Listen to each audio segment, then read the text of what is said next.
Coucou tout le monde, j'espère que vous allez bien. Aujourd'hui on se retrouve pour une nouvelle vidéo et c'est une vidéo tant attendue sur ma chaîne puisque je pense que comme moi, vous aimez beaucoup regarder les book hauls. Donc on est parti pour ce book haul et avec cette lumière qui change très souvent à cause des nuages. On va commencer par les romans comme d'habitude. Donc je suis allée chercher 3 nouveaux romans à la médiathèque. J'ai d'abord pris Interphile, le premier tome d'Antonin Adguer aux éditions Pocket Jeunesse. C'est un roman que je suis du coup presque en train de terminer.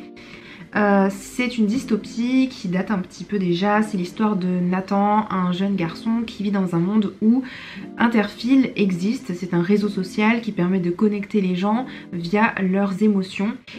Donc Interphile, c'est ça, sauf qu'on se rend compte que certaines personnes déjà n'ont pas accès à Interphile et ne veulent pas être connectées à Interphile. Et on se rend compte que voilà, il y a peut-être des raisons pour lesquelles ce serait mieux de s'en passer. Ensuite j'ai aussi pris Magic Charlie, le tome 1, L'apprenti d'Audrey Alouette aux éditions Gallimard Jeunesse. C'est un roman qui me tente beaucoup, c'est écrit énorme dedans, je viens de voir, donc ça va se lire très vite, je crois que c'est assez jeunesse, mais j'avais envie de le découvrir depuis un petit moment. C'est l'histoire de Charlie Vernier qui découvre que sa grand-mère pourrait être un membre éminent d'une société de magiciens. Elle court un grave danger et il faut qu'il la sauve. Voilà, il faut qu'il devienne apprenti magicien pour ça. Donc peut-être ça va être un peu à la sauce Harry Potter, je ne sais pas. En tout cas, ça me donnait très envie et je trouve que la couverture est assez sympathique. Ensuite, j'ai aussi pris La Voix des Ombres, donc que je confondais d'ailleurs un peu avec l'autre parce que je trouve, je sais pas pourquoi, mais que la couverture ressemble un peu. Donc c'est de Frances Hardinge, je sais pas trop comment ça se prononce, c'est toujours chez Gallimard Jeunesse. C'est une histoire que je n'ai pas envie de connaître, enfin j'ai pas envie de connaître le résumé. Donc je vais m'y plonger comme ça, j'ai l'impression que c'est un peu aussi magie, sorcellerie. Voilà, mais je préfère m'y plonger sans trop savoir. Ensuite j'en ai profité aussi de ce mois de rentrée pour me procurer 3 nouveaux romans que j'avais très envie de découvrir. Le premier c'est I Was Born for This de Alice Oseman aux éditions Hachette. J'ai quasiment la totalité des romans d'Alice Oseman. Alice Oseman, autrice d'Heartstopper, si vous n'arrivez pas à remettre son nom. Donc c'est une autrice que j'adore tout particulièrement. Ah d'ailleurs je viens de voir qu'il y a ça à l'intérieur. I Was Born for This, c'est 2 mondes différents qui se rencontrent. Un garçon qui est le leader de The Ark, donc qui est un groupe de rock, et une fille qui elle voilà, va intégrer son fandom et qui acquiert un sentiment d'appartenance incomparable. Je pense que ça va nous parler du monde de la célébrité et du fait que tout n'est pas forcément tout rose. J'avais lu cette année Loveless de cette autrice que j'avais beaucoup appréciée, donc c'est pour ça que je me suis acheté celui-ci. J'ai aussi acheté ce livre-là que j'attendais depuis un petit moment, Ne pars pas sans moi, de Jennifer Niven et David Levitan aux éditions Gallimard Jeunesse. C'est un roman qui se présente comme un roman épistolaire mais avec des mails en fait. Donc David Levitan, ça fait super longtemps que je ne l'ai pas lu, je l'ai découvert avec A comme aujourd'hui et depuis j'attends qu'il ressorte des romans. Je sais pas si c'est qu'ils sont pas traduits chez nous ou quoi, mais en tout cas Jennifer Niven je l'adore, David Levitan je l'adore, donc je voulais absolument lire ce roman. Ça va être chose faite très très rapidement je pense parce que j'ai vraiment très envie de le lire. Béa et son frère Ezra ont toujours été là l'un pour l'autre, même dans les moments les plus difficiles où le mot famille semblait vidé de tout sens. Mais un matin, Béa n'est plus là, elle est partie sans un mot, sans laisser de lettre, juste une adresse mail cachée à l'intention d'Elsa. Voilà, ça va être une... Je pensais que ça serait plus une histoire d'amour, mais là ça va être plutôt une histoire d'amour mais fraternelle. J'ai aussi acheté Millepertuis de Julia Thévenot, donc c'est le premier tome de cette série qui s'appelle La sorcière sans nombril. La couverture est tout simplement magnifique je trouve. Je sais pas ce que vous en pensez mais moi j'adore. C'est une histoire aussi que j'ai pas trop envie de savoir grand chose. Je suppose que ça va parler de magie, j'adore vraiment tout, les couleurs et tout ça. J'ai très hâte. J'aime beaucoup aussi ce que fait Julia Thévenot, donc c'est pour ça que je me suis procuré ce livre. On va passer à la partie manga et j'ai une belle pile à vous montrer. Je les ai pas comptés mais je dois en avoir au moins une vingtaine. Donc je vais commencer par une nouvelle série que j'ai voulu tester. Donc c'est Boys Abyss de Minenami Ryo. Donc j'ai acheté les 4 premiers tomes d'occasion. C'est un manga assez particulier mais qui est super prenant je trouve. Qui est un peu dérangeant par certains côtés. C'est pour public averti. On a des scènes de sexe, clairement, et on parle un peu beaucoup on sait pas si c'est vraiment de la dépression ou quoi, mais on parle beaucoup de mal-être. Donc pour les personnes qui sont sensibles sur ces sujets-là, c'est plutôt à prendre avec des pincettes. C'est l'histoire d'un garçon qui s'appelle Leiji, qui habite dans une toute petite ville et qui n'a d'autre choix que de rester vivre dans cette ville parce que sa mère a besoin de lui pour l'aider dans ses tâches quotidiennes. Il roule pas vraiment sur l'argent, même pas du tout. Et du coup, il se sent obligé de rester là. Mais il se sent vraiment emprisonné, il peut rien faire. Et il va rencontrer cette fameuse jeune fille qui est là, qui est une idole qui vient de Tokyo et il comprend pas vraiment ce qu'elle fait là, pourquoi est-ce que elle arrive dans ce patelin complètement perdu. Et du coup il va la côtoyer et puis elle va lui proposer de se tuer du haut d'un pont, voilà, de sauter dans la rivière. Je vous laisse aller voir mon avis si vous voulez, je l'ai déjà posté ou je vais bientôt le poster. J'ai aussi acheté les 2 derniers tomes de We Must Never Fall in Love, donc le tome 8 et le tome 9.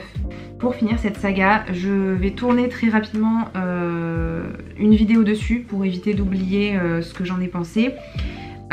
C'est une série toute chouchou, toute mignonne, où on va suivre une histoire d'amour entre 2 personnages qui sont demi-frères et demi-sœurs par alliance, ils n'ont aucun lien de sang et il va y avoir une histoire d'amour, des sentiments qui vont commencer à naître.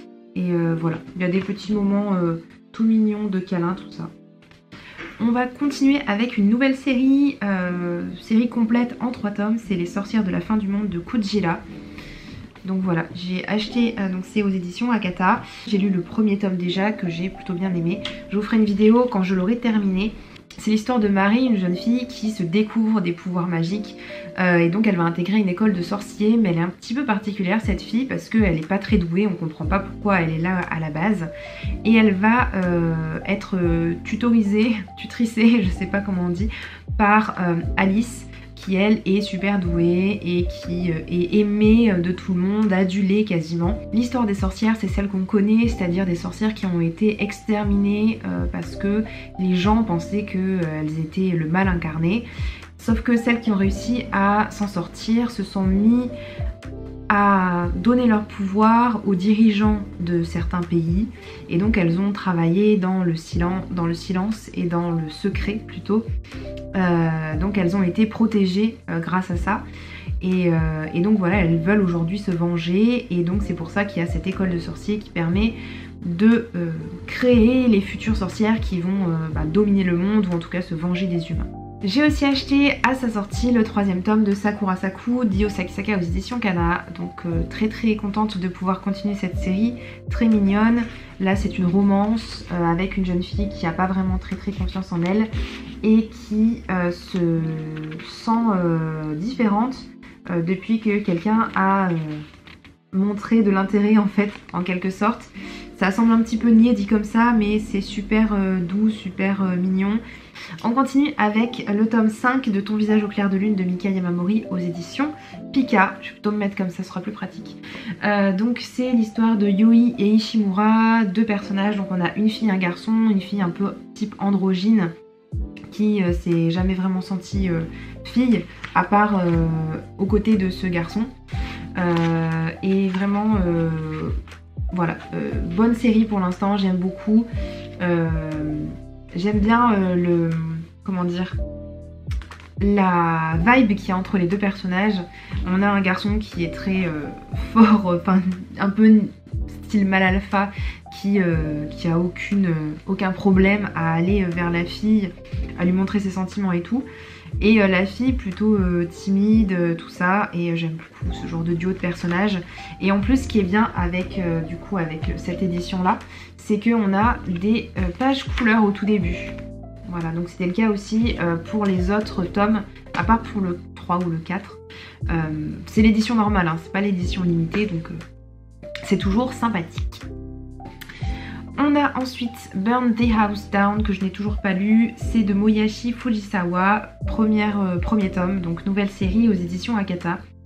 C'est une série en 8 tomes, c'est un shoujo slash josei, je ne sais pas exactement. C'est l'histoire d'une jeune fille qui voit sa famille voler en éclats suite à l'apparition d'une femme qui va rentrer dans la vie de cette famille et semer un peu la zizanie, puisque ça va déjà mener au divorce de ses parents. Et en plus, voilà, sa maison brûle. Alors est-ce que c'est lié à cette femme ou pas? On ne sait pas vraiment. Mais voilà, il y a vraiment le doute et donc elle a décidé de mener l'enquête et surtout de se venger de cette femme en se faisant passer pour une ménagère, une femme de ménage, je sais pas si ça se dit ménagère. Et donc elle va infiltrer, si on veut, son chez elle et essayer de débusquer, je pense, tout son côté noir et surtout savoir si c'est elle qui a fait le coup et se venger en fait. Donc se venger comment, je ne sais pas pour l'instant. J'ai aussi acheté le tome 5 d'une touche de bleu de Nozomi Suzuki aux éditions Glénat. Ça faisait très longtemps que le tome 4 était sorti. Donc quand j'ai vu que celui-ci sortait, je me suis jetée dessus. Donc c'est l'histoire d'une jeune fille qui est au lycée, qui a la particularité d'avoir une tache de naissance sur son visage et qui fait que du coup elle se sent un peu différente. Enfin, en tout cas les gens la considèrent un peu différemment et elle va tomber sous le charme de son prof qui elle la voit, la reconnaît. Il a la particularité d'avoir la maladie, la prosopagnosie, ce qui fait qu'il ne peut pas reconnaître les gens, il n'arrive pas en fait à mettre un nom sur le visage, c'est comme si tous les visages étaient indifférenciés. Et il y a justement cette jeune fille qui a cette tache et qui lui permet de la différencier de tous les autres. Mais le problème c'est qu'il y a cet écart d'âge et puis est-ce qu'il ressent les mêmes sentiments qu'elle? C'est une autre histoire. Et en plus il y a une jeune femme qui rentre aussi dans l'histoire, qui est prof je crois aussi. Donc voilà, enfin bref, c'est une petite série assez sympathique qui est classée en seinen je crois au Japon et chez nous qui est classée en shoujo, mais voilà, qui a pour principale thématique l'amour. On a encore une nouvelle série avec Trap Hall de Nemu Yoko aux éditions Kana. C'est un manga qui est terminé en 4 tomes, donc qui est très court, qui est un josei cette fois-ci, et qui va traiter de l'histoire d'une jeune femme qui s'appelle Haruko, qui a 30 ans, et qui avait prévu de se marier, qui s'imaginait déjà plein de choses. Son compagnon était son fiancé, voilà, et en fait il lui annonce de but en blanc que il est amoureux d'une autre femme et que ça ne pourra pas continuer. Elle va rencontrer un ancien camarade de classe qui vit à Tokyo et qui va lui proposer de vivre avec lui. J'avais lu le premier chapitre, ça m'avait l'air assez doux, assez réaliste aussi et assez intéressant dans la thématique. Donc c'est pour ça que j'avais voulu tenter le coup. Donc voilà, à voir ce que ça peut donner. C'est une petite série assez courte et c'est plutôt un josei, donc on va traiter de thématiques peut-être un peu plus profondes que ce qu'on peut traiter dans les shoujo. J'ai aussi acheté les 2 premiers tomes de Ocean Rush, donc je vous ai déjà posté la vidéo concernant ce début de série il y a 2-3 semaines peut-être. Donc c'est aux éditions Akata et c'est de John Tarashin. C'est un manga que je ne compte pas continuer parce que je n'ai pas totalement adhéré à l'histoire. Mais c'est très intéressant parce qu'on parle de cinéma, on parle du coup d'une thématique qu'on trouve très rarement dans les mangas de manière générale. On va suivre une dame de 65 ans qui s'appelle Umiko qui a décidé de repartir à zéro et de prendre des cours à la fac de cinéma pour devenir réalisatrice. Elle se pose plein de questions du coup, est-ce qu'elle fait bien de faire ça à son âge, etc. Est-ce que c'est bien raisonnable de faire ça à son âge? Et elle va rencontrer un jeune garçon donc, qui est dans cette filière de cinéma, qui justement la pousse en fait à réaliser son rêve entre guillemets, enfin en tout cas son aspiration. Et il va se lier du coup une amitié entre ces deux personnages là qui est très intéressante, qui est intergénérationnelle. Il a de très bonnes critiques ce manga, mais avec moi ça l'a pas trop fait, donc voilà, je vais m'arrêter là. Mais si vous êtes passé à côté, que le type de dessin vous plaît, que ce que je viens de vous dire vous plaît, je pense que il y a des chances que ça vous plaise, c'est juste qu'avec moi ça l'a pas trop fait. Je vous mets dans le petit i aussi ma vidéo si vous voulez aller voir et en apprendre un peu plus. J'ai aussi acheté le tome 11 de À tes côtés de Megumi Morino aux éditions Akata, pardon. Ça fait longtemps que j'ai pas lu cette série, je sais pas où j'en suis honnêtement. C'est super mignon, c'est une petite romance, les personnages sont sympathiques. Donc voilà, c'était... j'ai pas grand chose à dire de plus. J'ai aussi acheté les tomes 4 et 5 de Dreaming Sun d'Ishigo Takano aux éditions Akata toujours. C'est une série que j'adore, très fun, très pas prise de tête. On est avec une jeune fille qui a 17 ans, qui arrive dans une colocation avec des gens de différents âges. Et cette jeune fille est un petit peu perdue dans sa vie, elle sait pas trop ce qu'elle veut faire. Bon, elle est au lycée, hein, mais elle est en dernière année de lycée. Et voilà, elle va vivre avec tous ces gens-là. Donc il y a des petites histoires d'amour, il y a des histoires de vie quotidienne en fait. Et c'est très sympa, donc j'aime beaucoup. J'ai aussi acheté le tome 5 de Love Mix-Up de Wataru Inekure et Haruko aux éditions Akata toujours. C'est un manga que je trouve très sympathique, qui parle d'homosexualité entre deux garçons. Il y a un côté humoristique très fun aussi. Je vais finir avec deux mangas que j'ai achetés mais que je n'ai pas avec moi. Le premier c'est Ce printemps est maintenant, le dernier tome 5 aux éditions Akata de Shiki Kawabata. J'ai fait normalement, je pense il y a un petit moment, la vidéo review de la série complète. C'est une histoire que j'ai beaucoup aimée. Je vous le mettrai dans le petit i, ce sera plus rapide pour que vous alliez voir. Et j'ai aussi le tome 6 de Mordu de toi de Nao Inachi aux éditions Kana, qui est une série que j'ai aussi beaucoup aimée, qui est très mignonne, très douce. Voilà, c'est tout pour ma vidéo. Elle était assez longue et il y avait beaucoup de livres à présenter. J'espère qu'elle vous aura plu, que vous aurez pu glaner ici et là des idées de lecture pour le mois prochain. J'espère que ça vous aura plu et en attendant je vous dis à bientôt dans une prochaine vidéo.